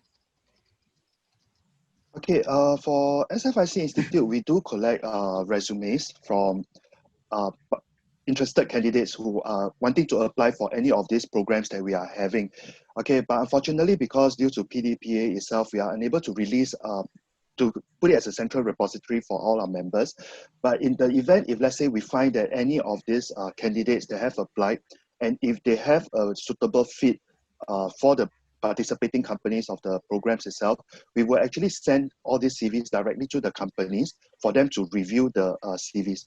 And it's up to the discretion of the companies to decide whether do they want to call this person in for an interview or not. Because very much so, we are not a recruitment agency. Let me just put it that way. Okay, but we are very much like a middleman itself, where we do have candidates depositing their resumes with us, and if it's relevant and is exactly what some of the participating companies are looking for, we'll divert the resumes over there. Yeah. Okay. All right, thank you. If I could just stick with you, Alvin, for a couple more questions. Me again, okay. Yes, if an existing hire, example, a matured Singapore is redeployed to become an e-commerce executive, is the company eligible for redeployment place and train program or the PCP for DOT? He'll be eligible for the PCP for DOT. He'll, because for that, because of the job role that he's going into is very much on e-commerce, which is very much digital operations. So that is a bit more, that is more relevant in this case. Because for the original place and train redeployment itself, okay, it's only for 3 months, the support. And that is pretty much generic as well. Okay, the skills that they are learning is very much generic. So I would strongly advise that if you are redeploying someone to do your e-commerce, to put them into our digital operation talent instead. Okay, thank you. To kind of hopefully quickly round off, to SFIC, for the DOT, how soon the application will be approved after registration? Okay, you mean for the redeployment, is it? Yeah, DOT. Okay. Okay, for the DOT redeployment itself, okay, usually it takes about a month, okay, because when we receive the forms itself from the companies, we have to actually go through them to make sure that it's aligned to what the what WSG wanted, and we have to send it over to them for approval. They have to get it approved, okay, before they can actually send it back to let us know whether yes or no. Yeah, so usually it takes about a month, or maybe a month to a month and a half. Okay. Yeah. And, it's nearing 12 o'clock.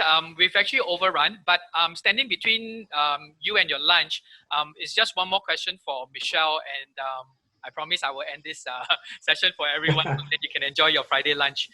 Michelle, understand there's actually a construction restart booster package is a COVID safe firm-based support and COVID safe project-based support for SME for construction projects. Does it apply to projects for interior renovation and construction to offices, etc.? Okay, so I'm not sure if Derek, I saw is Derek's question. If you have what do you call that? Do you subscribe to a Telegram? So they actually said renovation works that employ construction work permit or SP holders. So let's say if you have already applied for work to restart, right? Let me see, and then to do this package. By right, yes. And then you can try, and you have to apply via your Corp Pass by end of August in order to get the payout.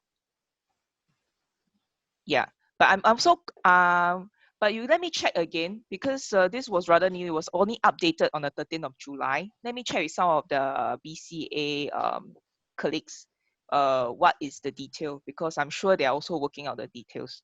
So maybe I can get back to you. You can drop me an email or I'll provide you with the direct email, and then you can just drop me an email. I'll forward that for you. Okay, thanks. Yeah, Okay, thanks, thank Michelle. you. Yeah. Okay.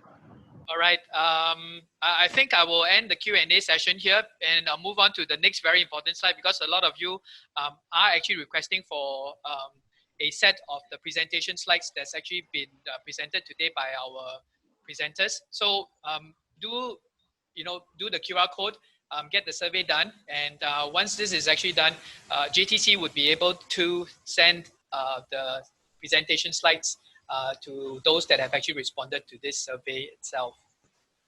All right.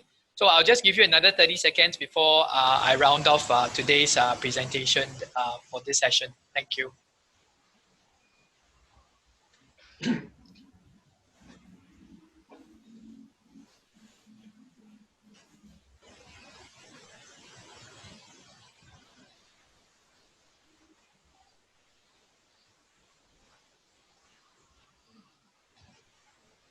Another 10 more seconds.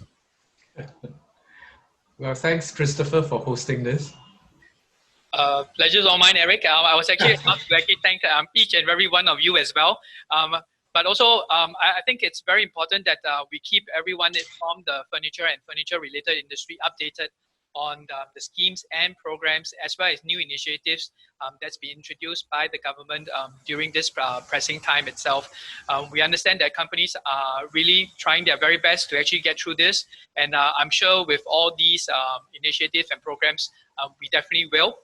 So on behalf of SFIC and the rest of the agencies, and together with Eric and Alvin itself, we would like to thank everyone again for your precious time.